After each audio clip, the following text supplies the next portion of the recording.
एकदा स्थानापन्न होण्यासाठी विनंती करते आणि यानंतर मी या ठिकाणी आमंत्रित करते ज्यांनी खऱ्या अर्थानं हिंदू हृदय सम्राट आदरणीय बाळासाहेब ठाकरे आणि धर्मवीर आनंदजी दिघे साहेबांच्या विचारांचा वसा आणि वारसा अखंडपणे पुढे घेऊन जाताना हिंदुत्वाचा पुरस्कार केला असे महाराष्ट्र राज्याचे मुख्यमंत्री नामदार एकनाथजी शिंदे साहेब यांना मी विनंती करते त्यांनी या विराट आणि ऐतिहासिक सभेला संबोधित करावे.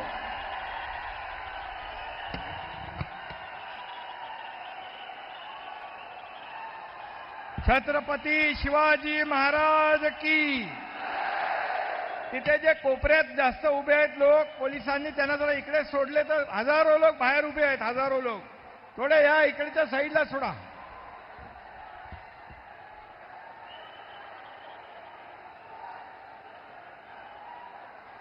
अयोध्यापती प्रभु रामचंद्र की जय श्रीराम.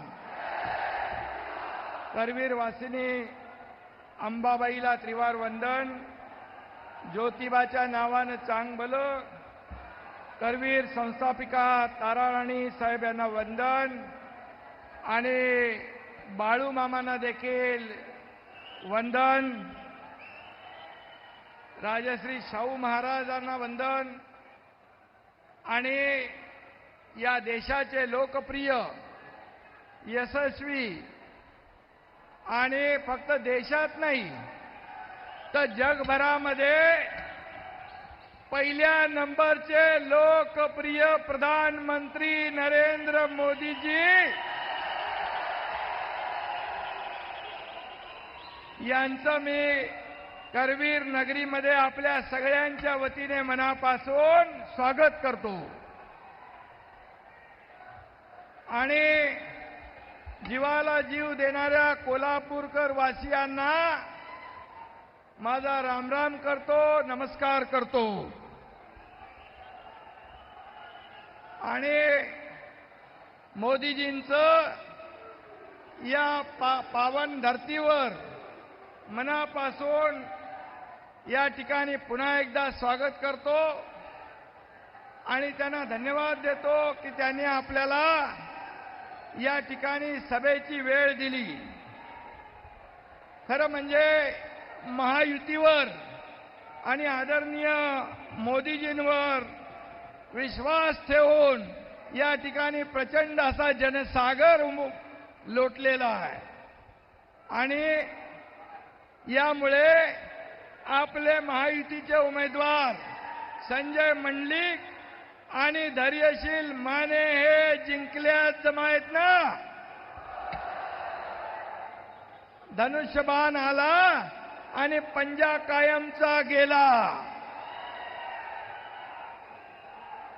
इथली जनता 7 तारखेला धनुष्यबाणाच्या खटक्यावर बोट ठेवेल आणि विरोधकांचा टांगा पलटी आणि घोडे फरार.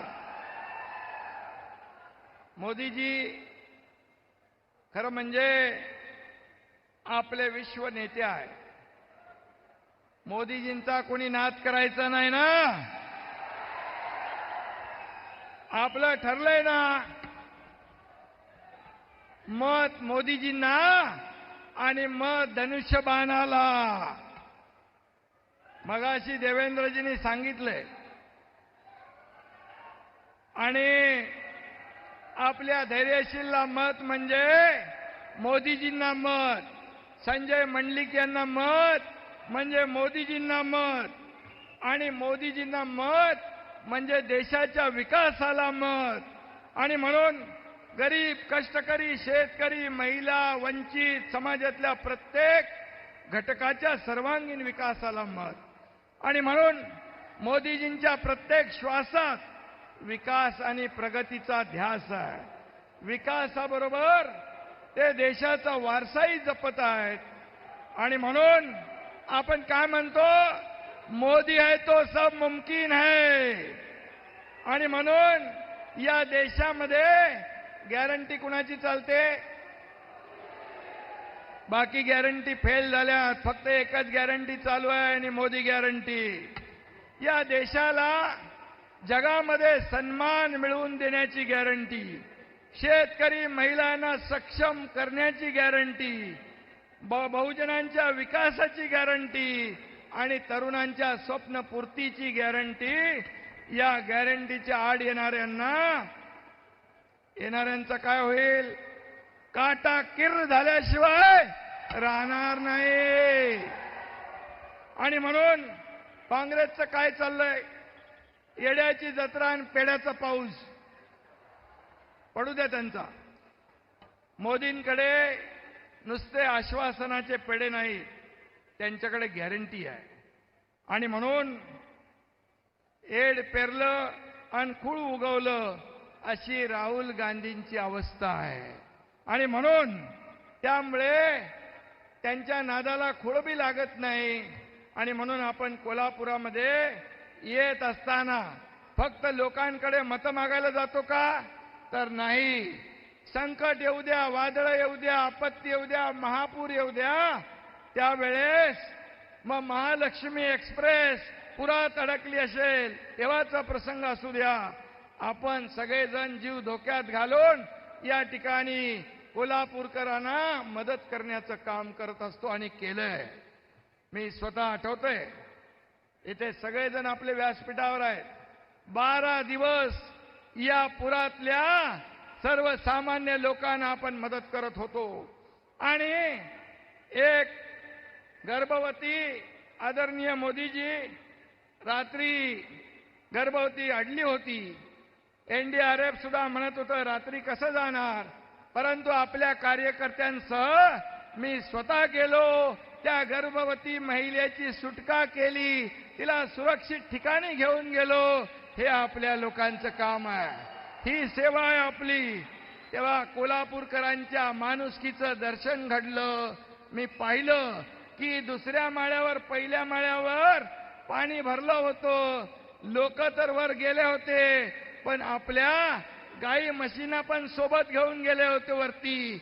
मी म्हणालो हे काय? बोले हे हमारा परिवार आहे, हा आमचं कुटुंब आहे.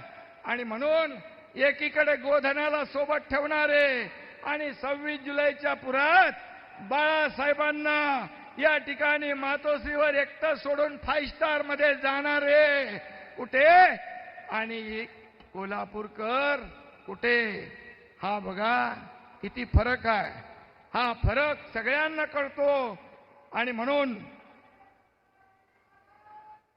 म्हणून आज मोदी साहेब म्हणाले होते, हे खरं म्हणजे नकली शिवसेना राहिली आहे. बरोबर आहे, कारण बाळासाहेब म्हणाले होते माझी काँग्रेस कधी होऊ देणार नाही, शिवसेनेची कधी काँग्रेस होऊ देणार नाही.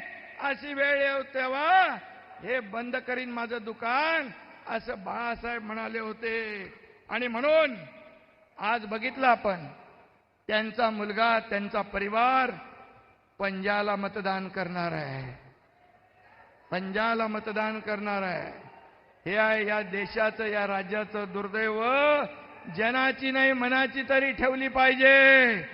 आणि खऱ्या अर्थाने असं पाहून बाळासाहेबांच्या मनाला किती यातना वेदना होत असतील. ज्या गोष्टीचा खेद वाटायला पाहिजे ते जाहीरपणे सांगतायत, याच्यामध्ये अभिमान वाटतोय त्यांना. खरं म्हणजे त्यांना हिंदू म्हणवायची देखील लाज वाटायला लागली आहे. हिंदू हृदय सम्राट म्हणायला त्यांची जीभ कचरू लागलेली आहे. आणि आता या उभाटाची काय झाली आहे? 100% काँग्रेस झालेली आहे. आणि म्हणून देशाचा कणखर आणि कर्तृत्ववान प्रधानमंत्री आपल्याला निवडायचा आहे. देशात गरम झालं, गरमी वाढली, उकाडा झाला की परदेशात पडणारा नेता आपल्याला पाहिजे की 24 तास 10 वर्षात एकही सुट्टी न घेणारा प्रधानमंत्री पाहिजे.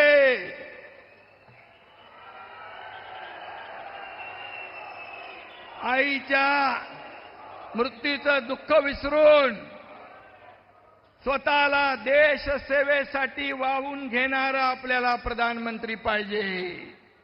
आजही आईच्या पदराला धरून राजकारण करणारा आपल्याला प्रधानमंत्री नकोय. आणि म्हणून परदेशात देशाची बदनामी करणारा नको, तर परदेशात देशाचा सन्मान वाढवणारा प्रधानमंत्री आपल्याला पाहिजे, ही आपली मागणी आहे. आणि म्हणून अखंड हिंदुस्थानला, देशाला आपला परिवार मानणारा प्रधानमंत्री आपल्याला पाहिजे. आणि त्यांचं नाव आहे आदरणीय नरेंद्र मोदी. आणि म्हणून मोदी जी ने तो जीवन अपना पूरा देश के सेवा के लिए समर्पित कर दिया है. उनका जन्म राजनीति के लिए नहीं, उनका जन्म राष्ट्र नीति के लिए हुआ है.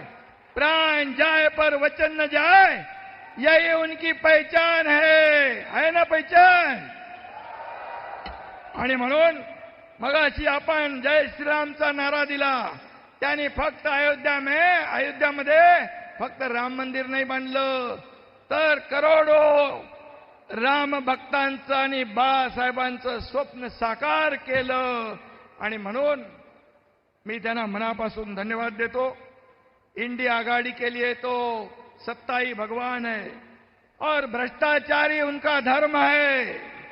विरोधी दल हर रोज मोदी जी को टारगेट कर रहा है, पर देश की जनता देख रही है, देश देख रहा है.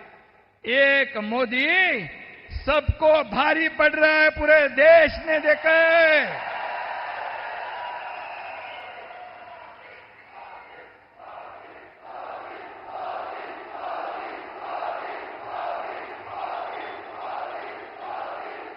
आणि म्हणून कोल्हापूरची जनता, या महाराष्ट्रातली जनता मोदीजींच्या सोबत आहे. तुम्ही जेवढ्या शिव्या द्याल, आरोप कराल, तेवढी जास्त जनता मोदीजींच्या सोबत येईल. 2014ला पण तेच झालं, 2019ला पण तेच झालं, आणि 2024ला तर तुमचे डिपॉझिट गुल झाल्याशिवाय राहणार नाही.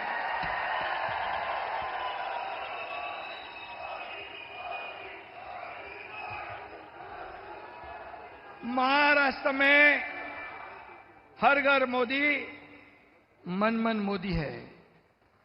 आज अशी परिस्थिती आहे की मोदीजींना बघायला आतुर असतात लोक.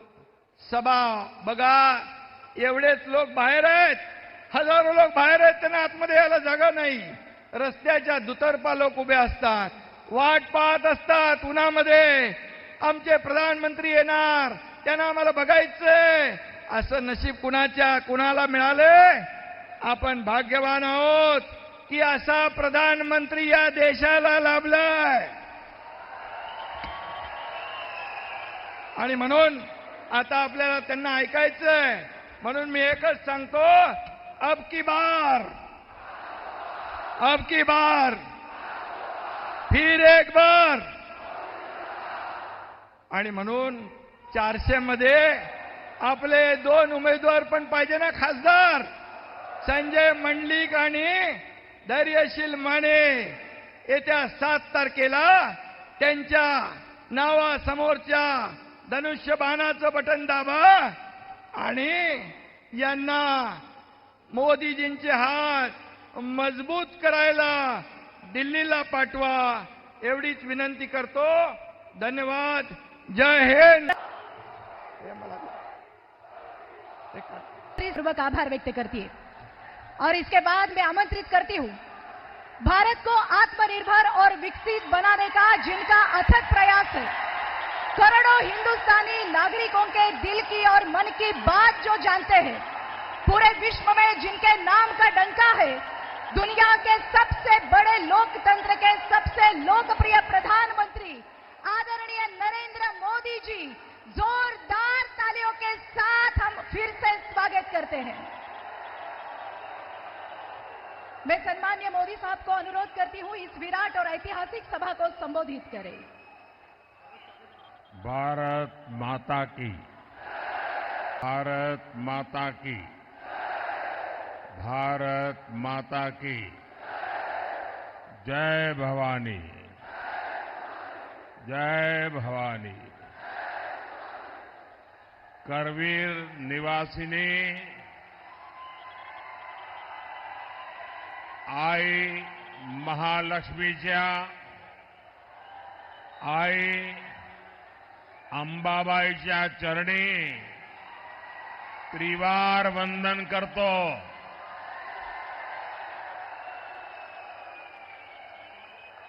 तमाम कोल्हापूरकरांना माझा नमस्कार।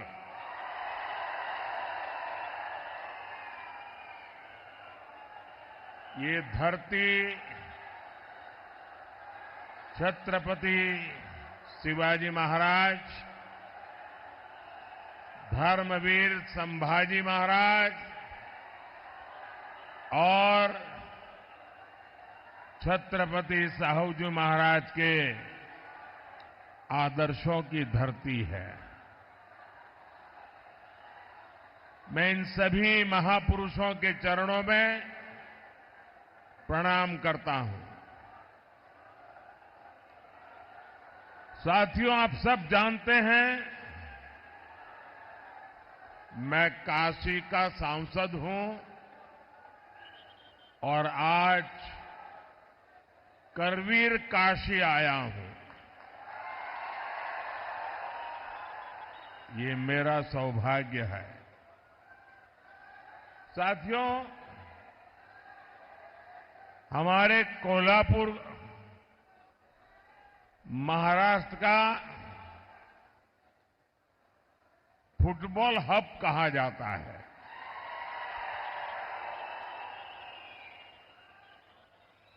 फुटबॉल यहां के युवाओं में बहुत पॉपुलर है और आपको अगर फुटबॉल की भाषा में मैं बताऊं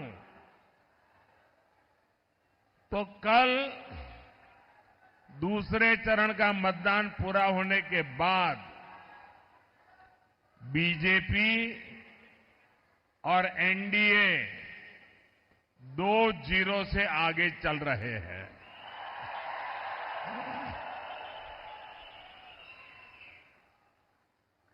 कांग्रेस और इंडी अलायंस ने देश विरोधी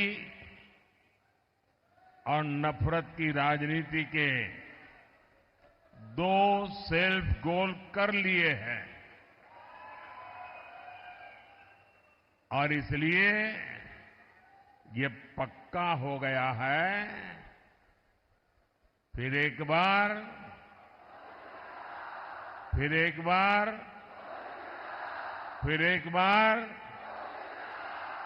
अच्छा, जरा एक और नारा बुलवाना चाहता हूं आज कोल्हापुर की धरती पर। आप बोलेंगे? अभी मैं बोल रहा था फिर एक बार, अब मैं नहीं बोलूंगा, आप बोलेंगे फिर एक बार, ठीक है? गरीबों की सरकार, गरीबों की सरकार, एससी, एसटी, ओबीसी की सरकार, विकास को समर्पित सरकार, युवा को अवसर देने वाली सरकार, महिलाओं को सुविधा देने वाली सरकार। शाबाश।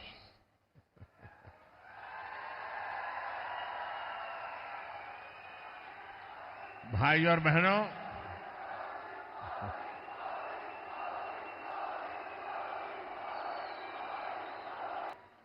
बॉल कैरियर की जिम्मेदारी कोल्हापुर वासियों के पास आने वाली है। मुझे विश्वास है आप ऐसा गोल दागेंगे, ऐसा गोल दागेंगे कि आगे के सारे राउंड भी इंडिया अलायंस वाले चारों खाने चित रहेंगे।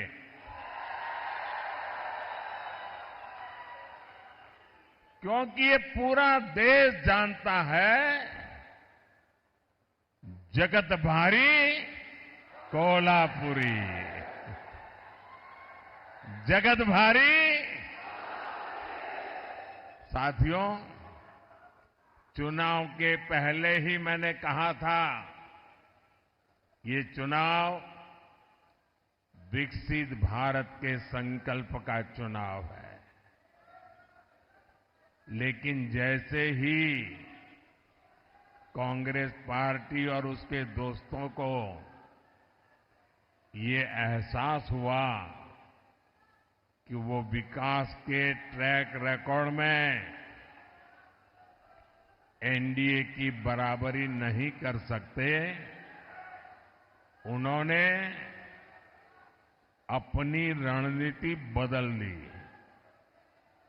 इसलिए इंडिया अलायंस वालों ने खुलकर देश विरोधी एजेंडा और तुष्टीकरण के हथकंडों का इस्तेमाल करना शुरू कर दिया है।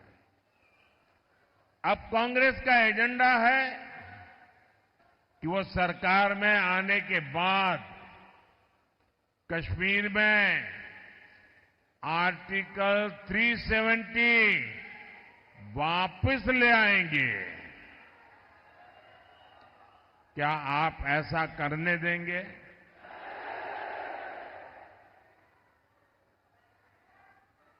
अब किसी में हिम्मत है कि मोदी के इस कदम को पीछे हटा सके?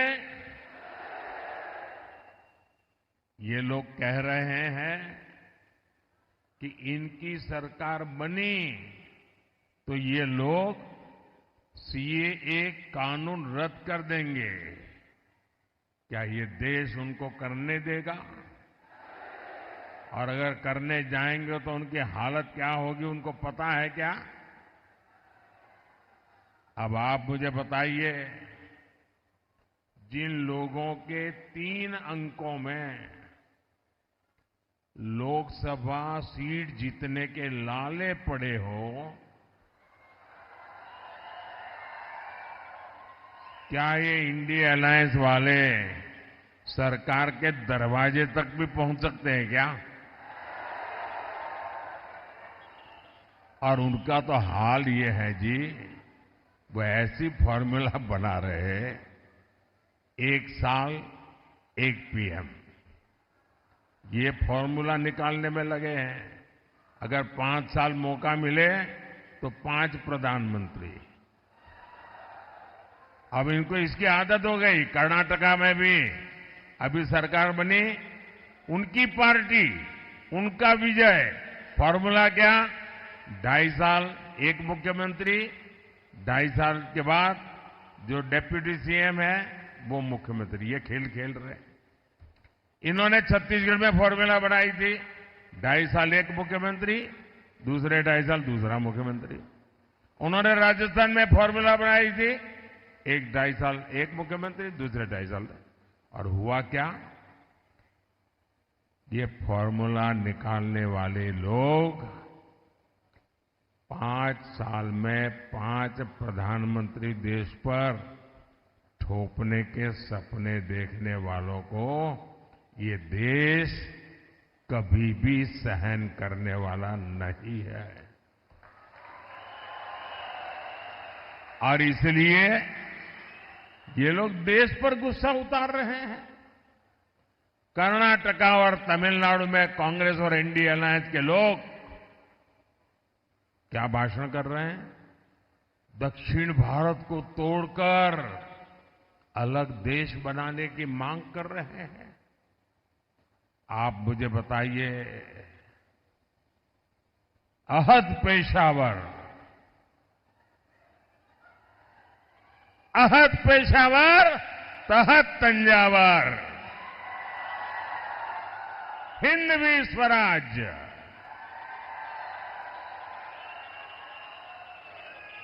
ये घोषणा जिस धरती पर हुई, छत्रपति शिवाजी महाराज की धरती, क्या कभी भी कांग्रेस के ऐसे एजेंडे को स्वीकार करेगी क्या? इन्हें जवाब मिलना चाहिए। मिलेगा कि नहीं मिलेगा? तगड़ा जवाब मिलेगा। साथियों, अयोध्या में राम मंदिर का 500 साल पुराना सपना पूरा हुआ।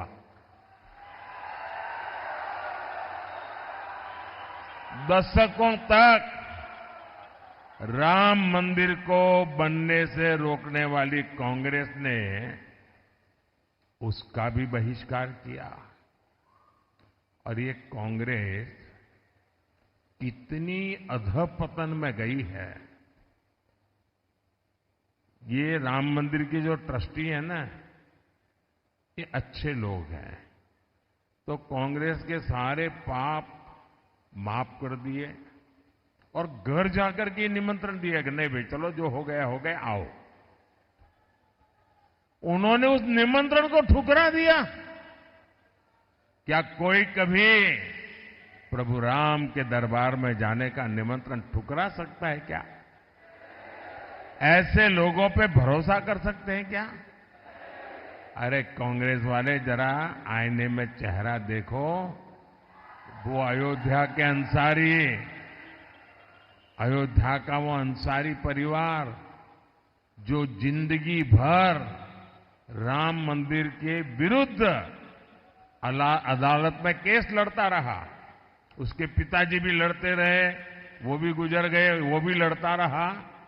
लेकिन जब न्यायालय ने कहा कि भाई ये राम मंदिर है,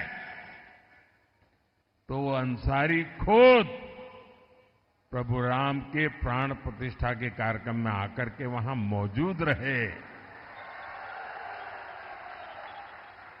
जिंदगी भर लड़ाई लड़ी, लेकिन फिर राम के शरण आए और ये राम का निमंत्रण ठुकरा दिया।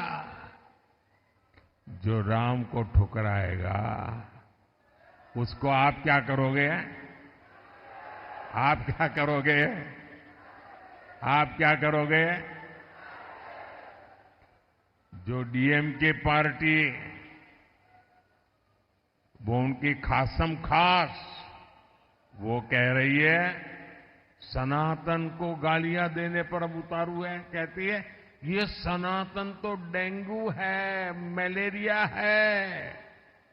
और जो लोग सनातन के विनाश की बात करते हैं उन्हें इंडिया गाड़ी के लोग महाराष्ट्र बुलाकर उनका सम्मान करते हैं। ये दृश्य देख करके मुझे तो सोचता हूं बाला साहब के पर कितनी बीती होगी, बाला साहब ठाकरे के मन पर कितनी चोट पहुंची होगी। ऐसे लोग हैं ये। इतना ही नहीं, इंडी अगाड़ी वोट बैंक की राजनीति में इतना गिर गया है कि शिवाजी महाराज की धरती पर ये औरंगजेब को मानने वालों से जाकर के मिल गए हैं। नकली शिवसेना इन सब एजेंडों में इन लोगों के साथ कंधे से कंधा मिलाकर चल रही है। आज बाला साहब ठाकरे होते तो इनकी ये हरकतें बहुत दुखी करती और आज भी उनकी आत्मा जहां भी होगी सबसे ज्यादा दुखी उनके इन कारनामों से होती होगी। साथियों, तुष्टीकरण और वोट बैंक की राजनीति करने वालों की नजर अब लोगों की कमाई और दलित पिछड़ों के आरक्षण पर पहुंच गई है। कांग्रेस के शहजादे उन्होंने घोषणा की है कि वो आपकी संपत्ति की, महिलाओं के गहने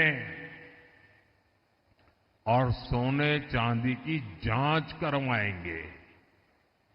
आपकी कमाई को कांग्रेस उन लोगों में बांटेगी जिनका ये देश पर पहला हक है, ऐसा बताते हैं। तुष्टीकरण के लिए कांग्रेस किसी भी हद तक गिर सकती है। साथियों, कांग्रेस ने एक और ऐसी घोषणा की है जो महाराष्ट्र के हर मतदाता को जानना जरूरी है।